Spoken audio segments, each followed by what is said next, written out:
Hello student, integrated form of rate law for first order reaction जो last week में हो गया था का integrated form of rate law that is k is equal to 2.303 upon t into log of concentration of A0 upon concentration of AT। तो concentration of A0 का मतलब है initial concentration of reactant and AT concentration of AT का मतलब है the concentration of that reactant remains after time t। मतलब इतने time के बाद कितना रिएक्टेंट्स रिएक्शन मिक्सचर में बैलेंस है। जो न्यूमरेटर में इनिशियल कॉन्सेंट्रेशन और जो डिनोमिनेटर में AT the concentration of reactants remains after time t। Then से रिलेटेड है next integrated form of rate law या integrated rate law for gases phase of reaction. अगर reaction involving all the reactants and products that exist in gases state, सभी reactants और product अगर gases state में होते या इस टाइप का कभी प्रॉब्लम वगैरह आता है तो उसके लिए फार्मूला थोड़ा अलग क्या रहेगा। तो general gases state reaction, gases phase reaction, for example A gas gives product B gas plus C gas, ये जनरल रिएक्शन है। और गैसेस का जो कॉन्सेंट्रेशन होता है इन टर्म्स ऑफ प्रेशर है, इन टर्म्स ऑफ पार्शियल प्रेशर। तो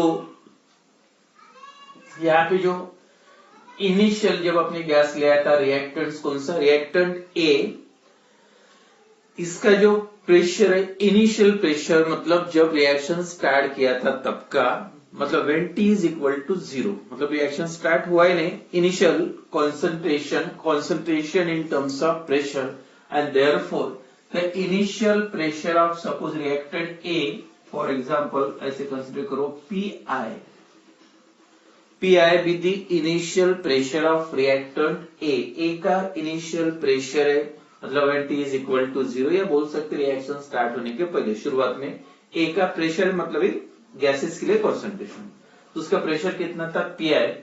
रिएक्शन स्टार्ट होने के बाद पर्टिकुलर टाइम के बाद, मतलब आफ्टर टाइम t, ये t इज इक्वल टू 0 है, after time t x amount of pressure of that gas decreases, यानी इतने में से इतना प्रेशर कम हुआ, decreases when t is equal to t, time के बाद कुछ पहले ये p की वैल्यू कब है, when t is equal to 0, पहले a का प्रेशर, अब कितना डिक्रीज कितना उतना, जैसे रिएक्शन स्टार्ट होगा concentration of reactant decreases that the product increases, अब इधर जितना कम होगा उधर उतना बढ़ेगा, मतलब a का डिक्रीज होगा और b और c का, अब यहाँ पे प्रेशर लिखना है, a का प्रेशर कम होगा और b c का प्रेशर बढ़ेगा, तो a का प्रेशर कितना जो पहले Pi था अब कितना कम हो गया, x से अगर कम होता है then the pressure of that a का प्रेशर मतलब इनिशियल प्रेशर कितना रहेगा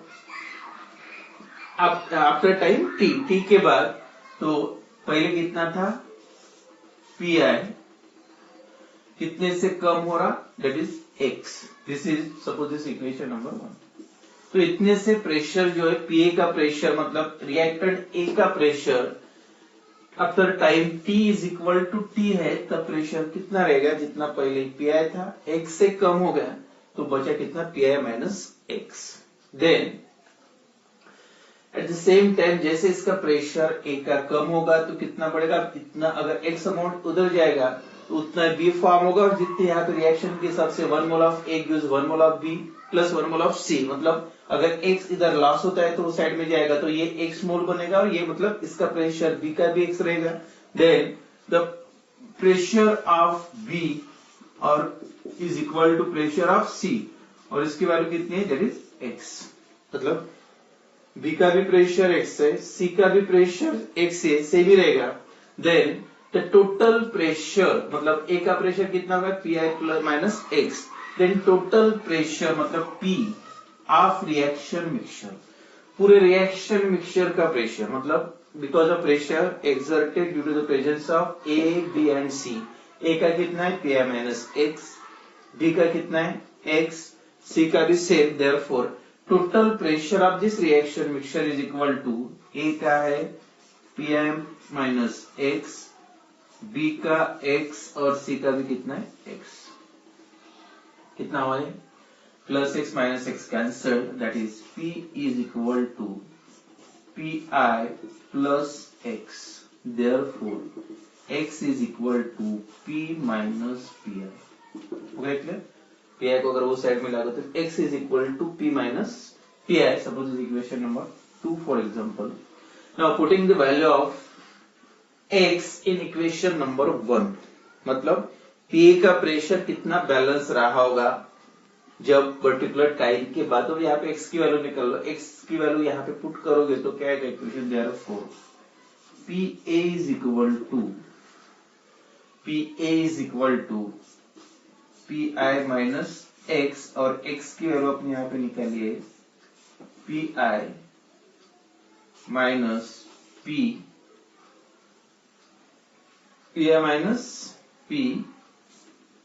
माइनस पी आई, एक्स की value P minus P I, then P I minus P, और ये माइनस माइनस प्लस हो जाएगा, प्लस पी आई, मतलब 2 P I that equal to P I plus P I 2 P I minus P. ये 2 P आई क्या है, initial pressure, P आई का मतलब इनिशियल प्रेशर, तो ये हो गई that is pressure of A after time T, और पी मतलब total pressure of reaction mixture का पूरे रिएक्शन प्रेशर, मतलब 2 P I minus P, P I initial pressure और P pressure of reaction mixture. अब ये हो गई पी ए का मतलब है pressure of that reactant remains after time T. Initial pressure कितना था, that is P I, initial pressure reaction start होने के पहले कितना था पी आई, अब कितना बचा है P A is equal to P I minus P, मतलब P A is equal to 2 P I minus P, and then from integrated rate law, general integrated rate law का जो इक्वेशन था क्या था, K is equal to 2.303 upon T log of A0 upon AT, ये equation था। अब यहाँ पे इनिशियल कॉन्सेंट्रेशन, तो इनिशियल प्रेशर, तो यहाँ पे क्या हो जाएगा A0 की वैल्यू कितनी हो गई, that is P I, initial pressure इतना है। अब AT की वैल्यू क्या होगी, AT इज इक्वल टू, मतलब pressure remains after time t, that is 2 P I minus P.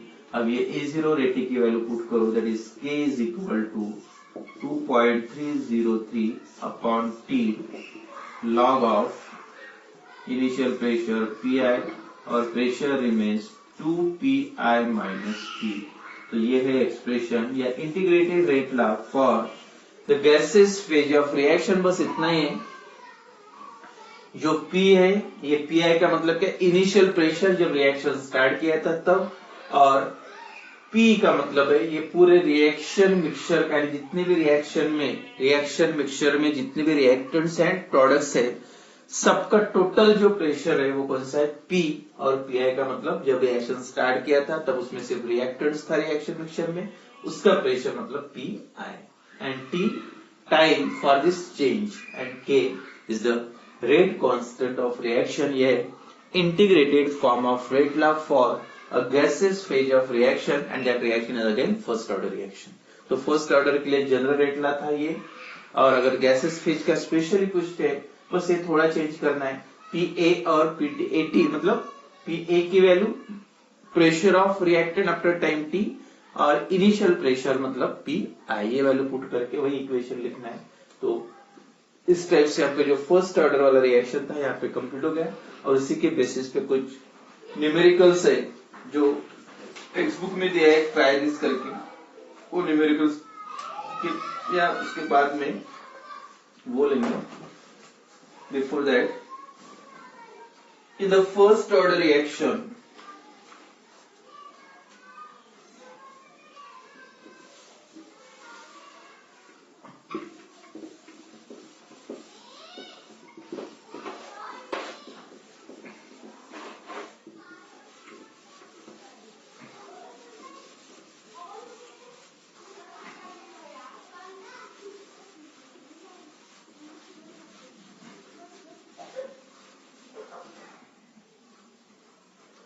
In the first order reaction, concentration of reactant decreases. In first order reaction, concentration of reactants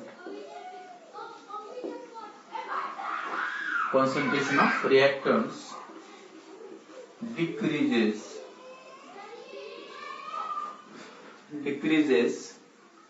from 20 millimole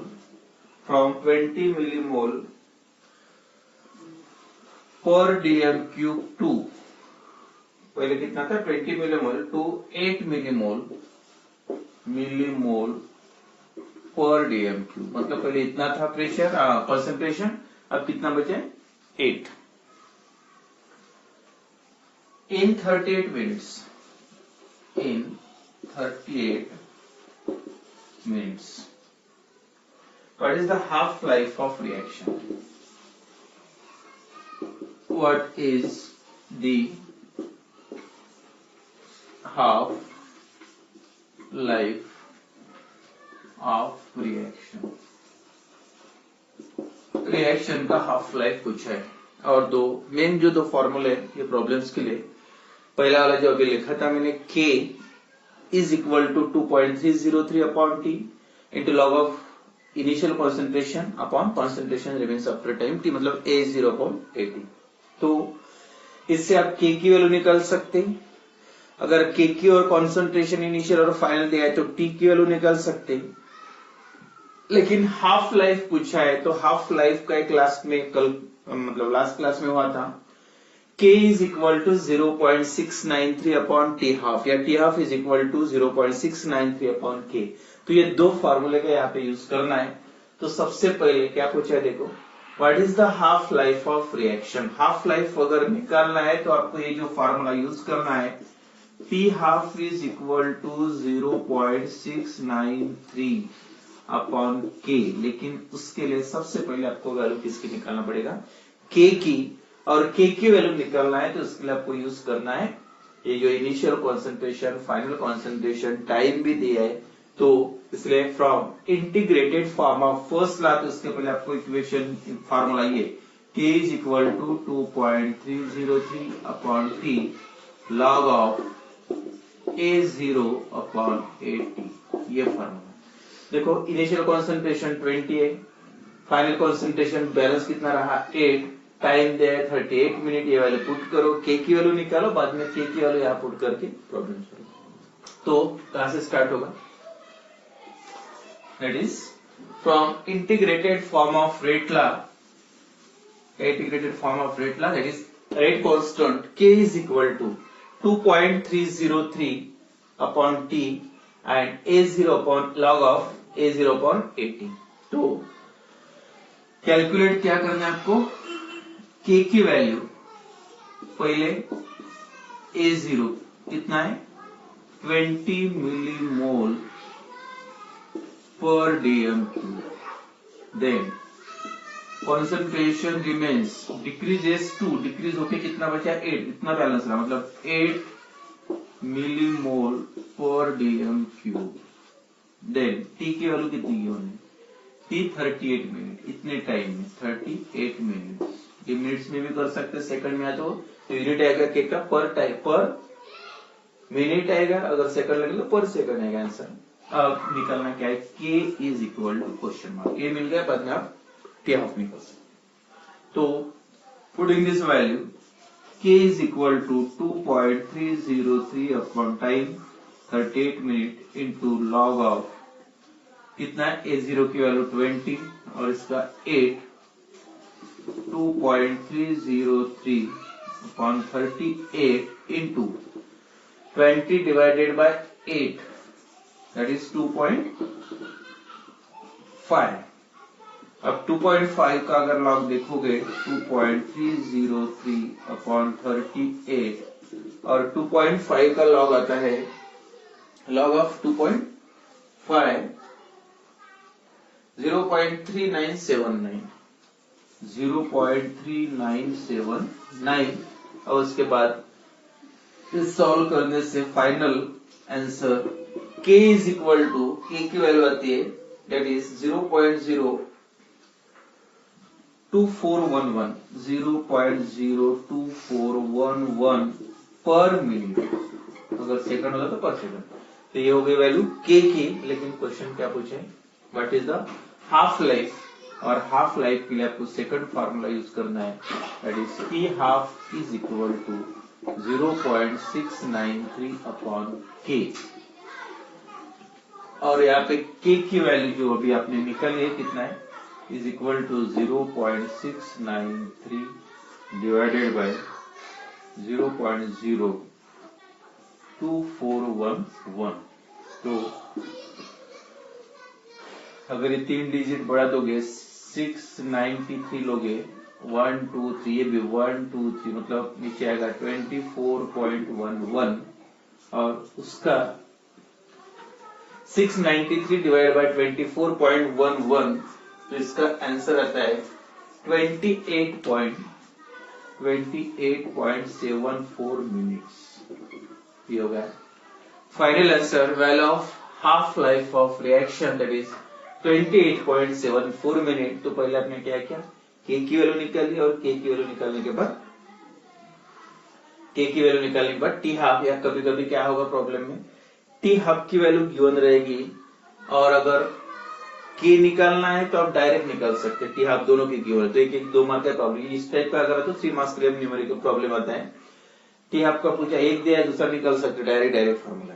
लेकिन कभी कभी initial concentration कितना balance रहा है, initial नहीं concentration कितना balance रहा है, टी की वैल्यू निकालना होता है कभी, या कभी टी की वैल्यू, हाफ लाइफ गिवन है और टाइम निकालना है। तो सबसे पहले आपको क्या करना है, हाफ लाइफ दिया है तो के की वैल्यू निकाल लो और के की वैल्यू यहाँ पुट करके के की वैल्यू मिल गई, टी निकालना है A0 और टी की वैल्यू गिवन रहेगी, उससे आप निकाल सकते हैं। लेकिन ये जो एक रिलेशन है टी हाफ और के दो में से कोई भी एक निकालना है तो ये फार्मूला यूज करना है। देन सेकंड जो एक्सरसाइज का प्रॉब्लम है, half life of first order reaction. फिर से हाफ लाइफ दिया है, यहाँ पे हाफ लाइफ पूछा था।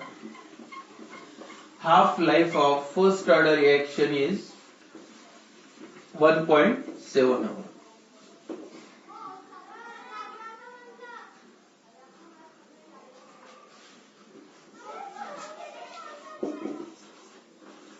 half life of first order reaction is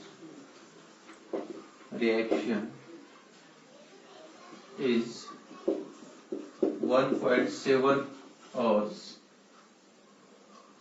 How long will it take? How long will it take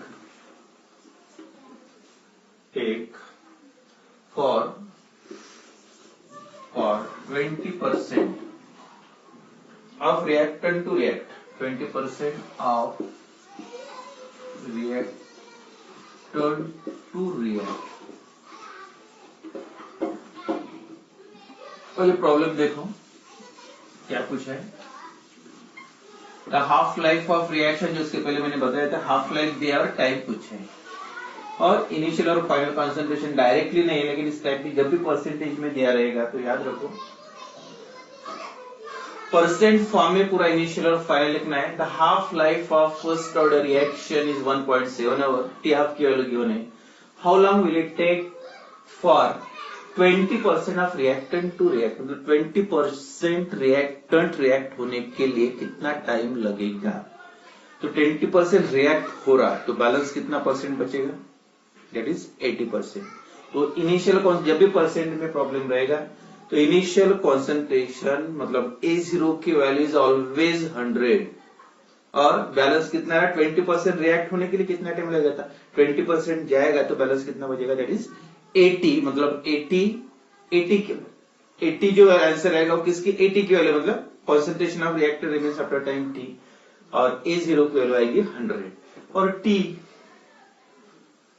मतलब t की वैल्यू निकालना है और k की वैल्यू आपके पास नहीं है, तो k की वैल्यू निकालने के लिए आपके पास कौन सी वैल्यू गिवन है, दैट इज हाफ लाइफ। तो हाफ लाइफ का यूज करके पहले k की वैल्यू निकालो और उसके बाद के की वैल्यू पुट करो, इनिशियल और फाइनल कॉन्सेंट्रेशन पुट करके आप निकाल सकते हैं किसकी वैल्यू, दैट इज पी की वैल्यू। तो फर्स्ट फार्मूला आपको यूज करना पड़ेगा, that is K is equal to 0.693 upon T half, और T हाफ की वैल्यू गिवन है, दैट इज 1.7। तो K is equal to 0.693 upon 1.7, 1.7, that equal to value of K कितना आएगा, therefore K T half is equal to, इसका answer आता है divide करने के बाद 0.4076 और यूनिट रहेगा फिर से पर आवर। तो K की वैल्यू मिल गई, और सेकंड पार्ट में आपको क्या निकालना है, वैल्यू ऑफ T। अब ये वैल्यू K की यहाँ पे पुट करोगे, K is equal to 2.303 upon T log of A0 upon AT।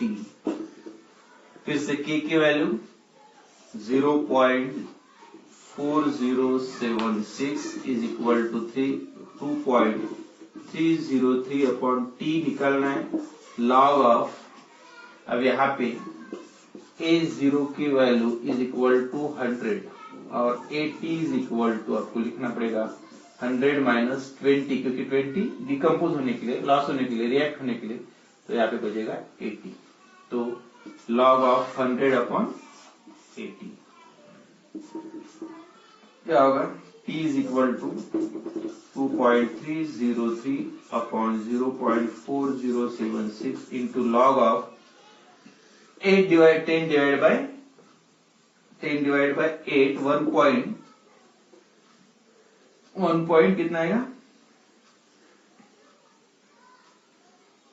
1.2 and something. तो उसका अगर 2.303 अपॉन 0.4076 इंटू, और इसका जो लॉग आता है 1.25 आता है उसका, और उसका लॉग आता है 0.09691 और इसका कैलकुलेट 0.5476 और अगर मिनट में करना है तो आप उसको 0.5476 इंटू 30 से मल्टीप्लाई करो, और इसका आंसर आता है 32.86 मिनट। मिनट में कन्वर्ट डायरेक्ट आवर्स में लिखे तो भी प्रॉब्लम नहीं।